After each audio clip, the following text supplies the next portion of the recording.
Hello everyone. It's funny to me. I wrote the books. When I wrote the GMJ books, I decided I'm going to use much more modern weapons than what you would normally expect.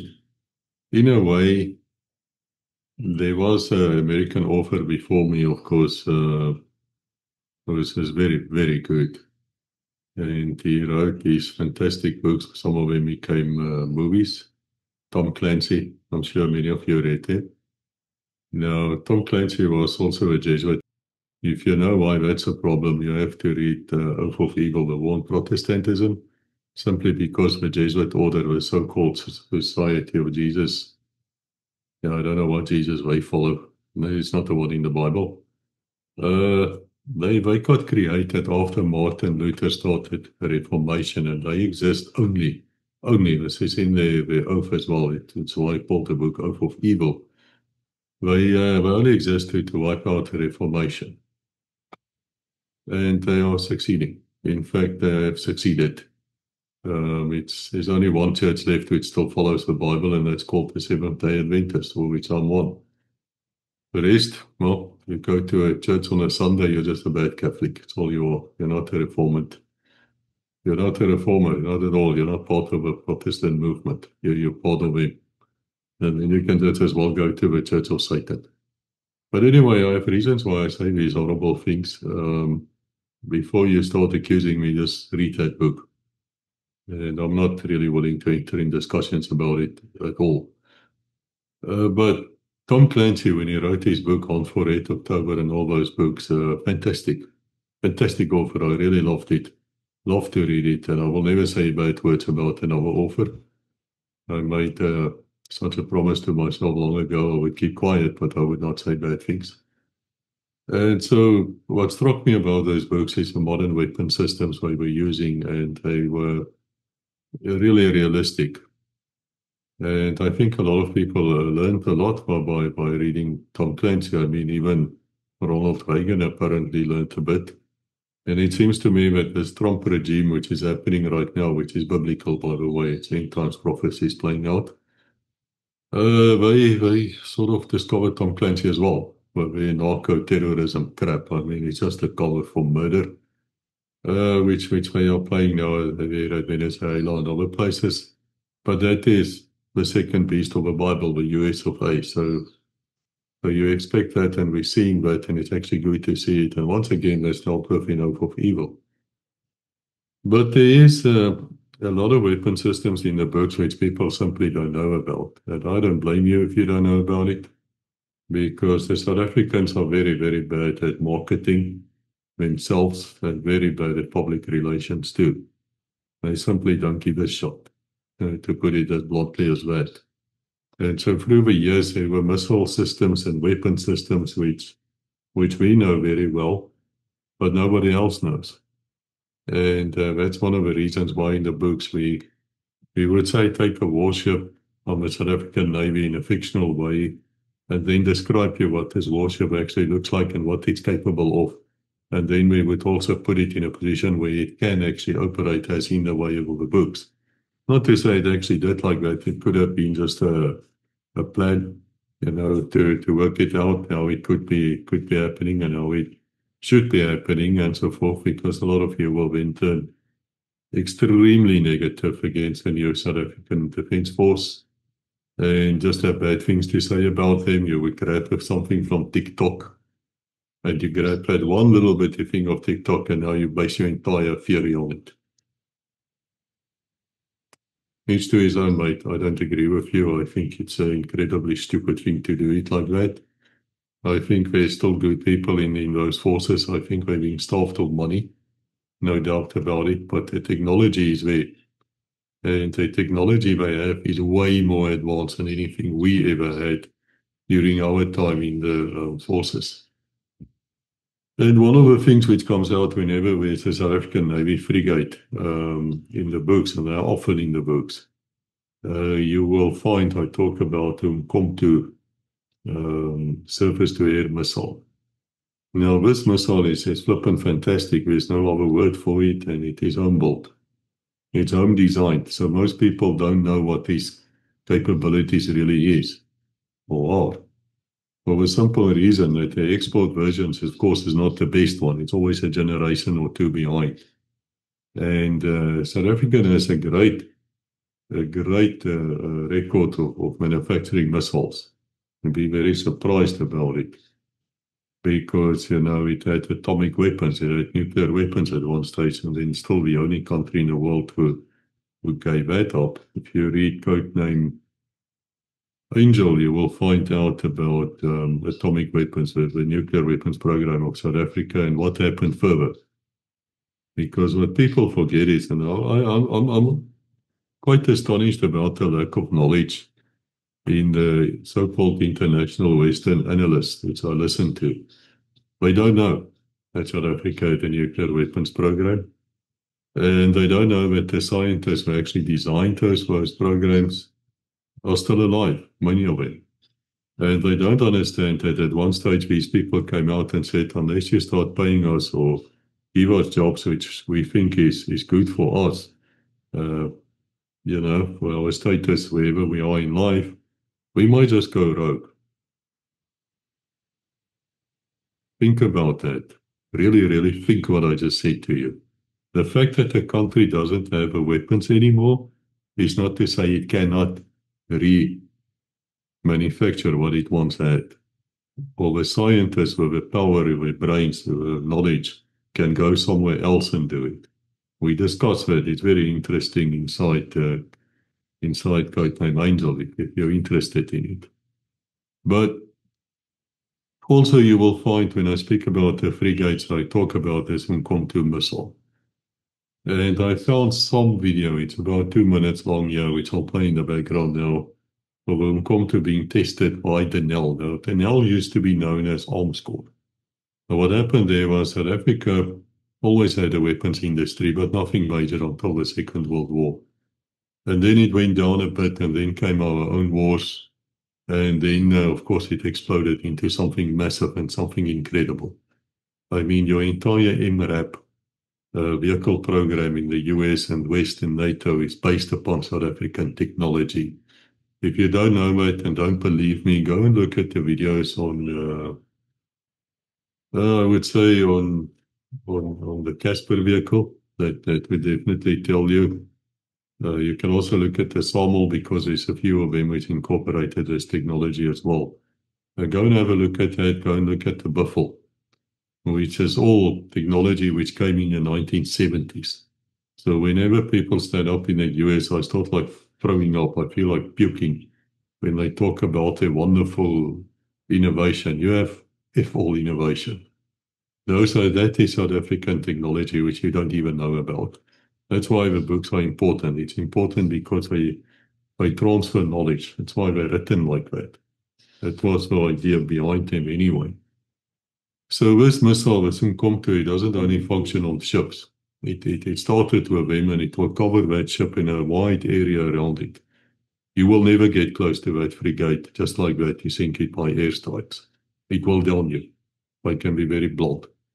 And yes, they do have airborne radar as well. I describe it in the books. Not from aircraft, probably from drones. They use other methods as well, which I describe in the books. And then also what they would do is a frigate would actually give cover, air cover, and there would be other ships like the strike craft. Some of them still exist, which is designed for close support. So they would be the ones going in to get special forces in and out. Very much like they did in the old days, except now they covered. In the old days, they had no air cover whatsoever. They had no function. They couldn't do it. But now they can.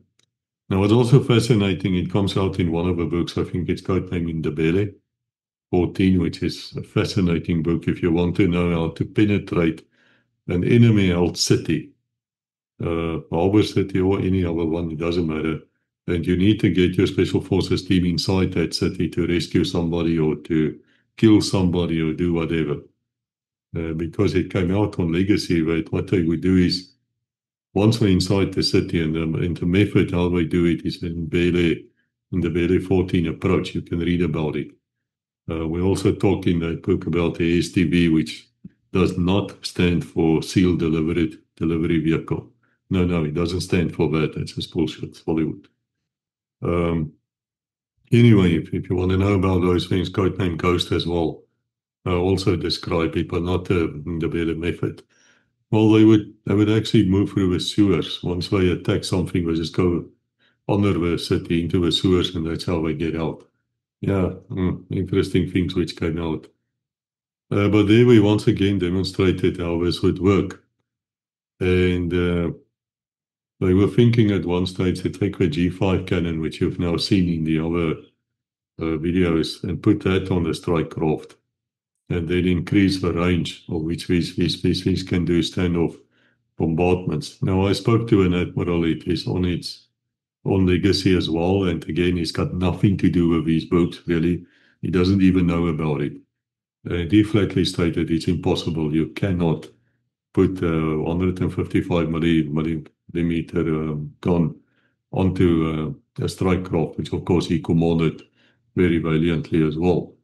You just can't do it. And funny enough, long before he said that, we actually wrote a book in the Bele 14 and came to the same conclusion. But the idea behind it is fascinating because why guys? Because this goes back to the Chinese Navy and the Russian Navy. It's all BRICS countries. And where South Africa used a standard Western 76 millimeter .2 cannon, the Otto Breda and its variants on its ships, which is very good. And they got the highest rating in shooting down missiles with this thing ever. One of the admirals mentioned that also in the Navy series. The Russians have a bigger gun, I think 150 millimeter, and so does the Chinese, also bigger than 76.2. Why? Always have to ask yourself a question, guys. Well, why are we doing this? Why? You don't just change a weapon system on a ship without bloody reason. If you do that, you're stupid, because it all has to do with logistics, and these people are not stupid. They're really not. You should start respecting them if you don't. And well, the reason is fascinating. It's got more killing power, and it's more for standoff. You can stand a little bit further away and you can hammer at the enemy. Yeah, there's reasons why they do that. It's fascinating also is that the South African frigates were never designed or equipped, rather, to be offensive weapons. They were designed to be defensive. What I mean by that is when Mr. Mandela, and I was at one stage one of his attorneys, when they just got hold of these ships in the arms trade scandal because they stole so much money, not Mandela himself, but others stole so much money from this deal. The corruption even then was getting out of hand. They never wanted it to equip it with cruise missiles because they felt that gives it a much further range to attack the so-called enemy, whatever the enemy would be. And they didn't want that. Guess what? A few years ago, when the decision was made to equip these ships with cruise missiles. Have it been done? Well, I don't know. I don't know. What I can tell you that once they've done that, the entire way of looking at it is different. Very, very different. We discuss these things in the books as well. It's really, to me, it is just fascinating. And what we also find is by exercising these frigates, exercise with the Chinese type 055D destroyers, and sometimes bigger vessels as well as the Russian same ones equivalents.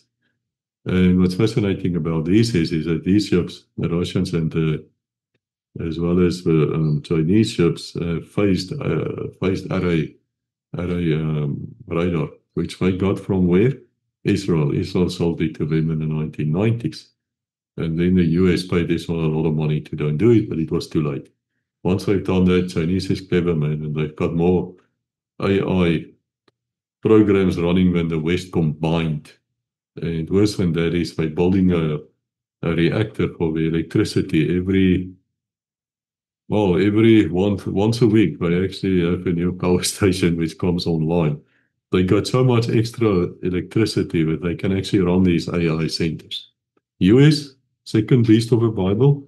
No, actually stop. No, shame. You don't have that capacity. No, you don't. No. And Europe? Oh, shame. You closed all your nuclear faults. Oh, you're stupid. You're so stupid. And now, of course, what you're going to do? Now you're behind. So what the Chinese would do is they would use the supercomputers of them, and they have them. And they would run scenarios, they would run training exercises, they would work out all the possibilities. Of course, you can never really factor the human factor out, can you? You don't know. You don't know what the human is going to do. But you have a very good idea what the weapon systems can do. And that is why they are generations ahead of NATO. I'm not saying these things with pleasure. I'm saying these things to you because that's the way it is. Now, in the meantime, the South Africans a few years ago took this Mkomtus missile out of the ships and they developed one which is on land. And that is a video which you saw here in the background playing, where they were test firing this. Now, yeah, you don't see a lot about it. I mean, there's no real information there. They just don't. Guys, they just don't. They don't reveal. They don't reveal capacities, and they like it actually when you say they are shite and they are this and they are that. Why? Because think about it strategically once again. If you think somebody is not a threat to you and somebody is just a backward nation and someone, is this and that and everything is negative, then of course you don't take them seriously. So you don't watch it. And you don't care. And you look at books like mine, which tries to warn you, which expose these weapons, not in a way which is spying in any sense of the word, because what I reveal is well known already in my circles. It might not be known to you as a foreigner, but to us, this is known. When you underestimate them, just be warned. I want to say a last thing for you here before I go. In 1969, South Africa decided to get submarines, and they went to France. And they got themselves 3 Daphne-class submarines, and one of them is actually a museum ship right now in Cape Town, close to Simonstad, which is a naval base.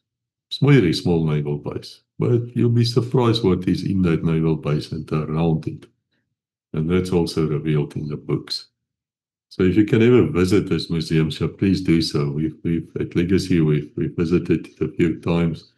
But while they were building it, so we couldn't get access inside it, which is a pity because it's a fantastic effort they're doing. I think it's the only museum ship in the entire Africa, and it's totally privately run. It's got nothing to do with the Navy. People are just doing fantastic work. But I spoke to some submarine commanders on Legacy. Admiral Steve was his name. And the Admiral made an interesting point, and he said to me, Chris, you know what? And this comes out in the books, especially read Codename Ghost, which was written to show how these submarines are being used or can be used. Same with Codename Oath 19. That is also very fascinating. That also shows you how it can be used. And then if you want to know how the Navy can be used, read Codename Moonlight. Moonlight will also show to you how they can be used in the entire Eggbreaker series. But anyway, I don't want to subtract too much. The point I'm making is not a single South African submarine, and they have modern ones today. The Type 201 made in Germany, but with South African equipment and things on it. Not a single one of them was ever tracked and traced by an enemy submarine or warship. Yeah, do you know that? No, you don't. Probably not. I'm sad to say, even my fellow South Africans don't know it. Because they don't care. Because once again, it's a new Navy. So sick and tired of it. Don't come with that shite to me. I'm just going to ban you and chase you away.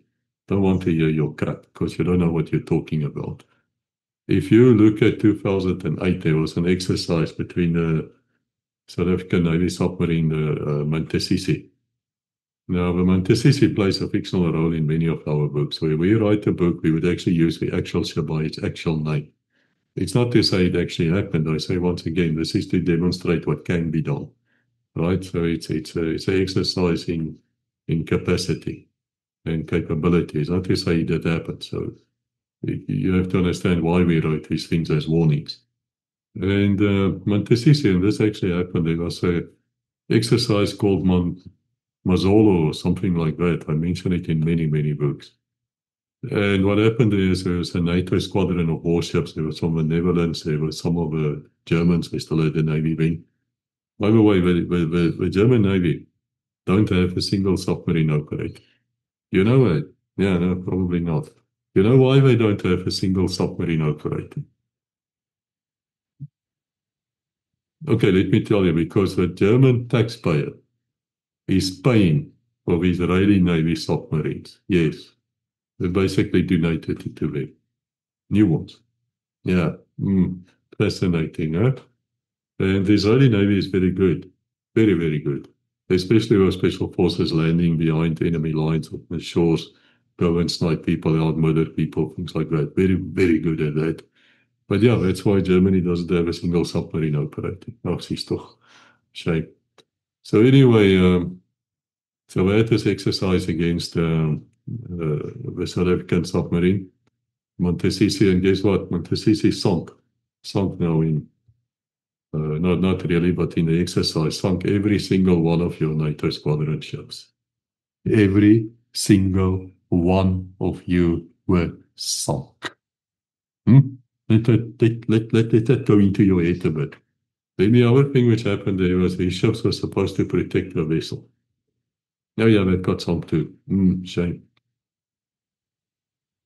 And yet I speak to naval officers, US ones and other ones. My late wife was actually one, an aviator. And I say, we've got a good submarine force. No, didn't know that. Yeah, you have a navy. Yes, honey, we have a navy. Oh, you don't even know that. Oh, shame. You know what? The lack of knowledge is astonishing. And then what again the reason for these books? I'm trying to get people to read the book so that they can actually have knowledge, which is well researched and based upon, as I said to you, either it happened, or it could have happened, or it's based on a training scenario. That's why you people, if you read it, you will never know, except me and a few other people, will never know really that this happened or didn't this happen. And if you start asking questions, you're definitely going to get a wink back. And sometimes they're going to look at you like astonished and say, man, you read too many George M. James novels. What's wrong with you? Perfect cover, isn't it? Yeah, think about that. Somebody asked me the other day, man, can you not get into trouble with this? No, it's the perfect cover. It's a perfect cover. Think about it. Once again, think about it. And those submarines, of course, are still there. Many of you will now say, oh, no, they're not there. Admiral say they're still there. In the Eggbreaker series, and I will make videos about it as soon as my studio on top is out again, I will make videos on the Eggbreaker series. I just summarized it for you in one video, but I will take every book by hand. And I will show you the red cell operations, and I will show you what can happen and what was actually planned to happen, and thank God didn't happen, because we were looking at the future and trying to predict, which is always, of course, a mother of all things. But well, the scenarios are very real, and some of them did play out like that with the red cell operations. Red cell is where you attack your own base. There's a book on it, codenamed Phantom. If you want to test the defenses of your own place. So what you would do is you would take your own special forces, spies, combined unit, whatever, and then you work out how to attack your own base to test its defenses. That's how you did. In fact, in a conventional way, that's exactly what happened at Pearl Harbor. Yeah, it happened a few months before the actual attack. Yeah, it got through. And guess what? Nothing was done. Except the aircraft carriers were, of course, not there when that happened. If the aircraft carriers were lying in that harbor, Japan would be right across Hawaii today. That's how close it was. And was Pearl Harbor planned by the US in the White House? By that devil worshipper, Franklin Delano Roosevelt? Yeah, almost certainly. Yes. Research is 8-point plan. Read, I think, codename Lucy, where we look at the white Navy versus the Chinese Navy and the doctrines. Yeah, well, it's fascinating the things which comes out. But anyway, I hope that you'll understand now that the counter missile is not only on ships, it can also be on land. It is thoroughly tested. It works. And that air supremacy is not guaranteed to you at all. if you should read Codename Blue Tank, you'll find out the other missile, the Agile Darter, also made by Denel, the best short range, medium range, and I think these days it's BVR as well, beyond visual range, air-to-air missile in the world. Best in the world. And then, of course, there's a Mokopov, which is the anti-tank version. And why I'm not showing you videos of these last two missiles is simply they don't exist. You might have a few seconds here, a few seconds there, with some guy talking just shite or playing rock music in the background. Yeah, you know why rock and roll is called rock and roll? Huh? Yeah, it's because your grandparents, when they started, my parents, I suppose, depend on your age. Yeah, that's a motion the car made them having sex there on the back seat, while listening to this crap. Why do I call it crap? Because music is power. What was Satan? Satan was a choir master. Do you think he knows something about music which will make you aroused? Which will make you do things you normally wouldn't do? You think that's possible? Huh? Well, let me tell you, I've arrested a few murderers in my life in the police. And there's one specific guy who killed an entire family. And he was such a harmless looking twat. And I said, why? He says, man, I was hearing this music in my head and I just felt compelled. And I thought, well, Groendakkies to with you, up to the madhouse, you would be a state president, end up as a state president patient. In other words, you are too insane to be tried in a criminal court. Again, remember, I was an attorney. But it turned out the music did influence him in such a way there came out scientific evidence for it, which is why you will not find me playing this crap at all. But anyway, I've been rambling on way too long now. I just wanted to show you come to missile, but there's so many facts and things in my head. It's to me a great pity that people just don't know this knowledge, and it's out there, and it's for you to get it and to gain it and to learn from it and to spread the word. So I will ask you once again here at the end, guys, please, if you like the videos or you think that there's value in it or you find the books interesting, then please just spread it around with your mates. It's not that I really need the money. In fact, I really don't. I've turned down the biggest publishing houses twice in my life under two different names. I'm very proud of that because I read their contracts. And if you talk to most authors, they will tell you the biggest shysters in the world is not actually the tax man, second biggest. But the book publishers, they're all shysters. They all take your money. They just steal. That's what they are. They're stealers. They will never give you good advice. I have to say to you how many times I spoke on Legacy Conversation with authors, and they would say, yeah, because you know what, I had to dig into my pension to get these books published. I barely got my money back, and now I can't publish again. Yeah, they will take money from a widow. Yeah, they will, of course. As long as they can drive a nice car, they don't give a shit about anybody else. So we don't exist them as well. So you come to me on Legacy Conversation to get your book published by a publisher. I just say to you, piss off and go home. I don't speak to you. I don't give you any publicity. But if you've done it yourself, and you're a small business, then man, of course I'll help you. I'll always help you. So anyway, spread the word, like, subscribe, all those nonsense. And if you wish, contact me. I normally come back to people if you don't become obnoxious or something. Like I said, I never enter into arguments with people online. I just ban you. You say something especially stupid, you get attacking. Or you come out with something like, oh, the sound wasn't perfect. Well, did you buy me a sound equipment? No, you didn't. Are you a Patreon? No, you fucking ain't. Did you buy me camera equipment? No, of course not.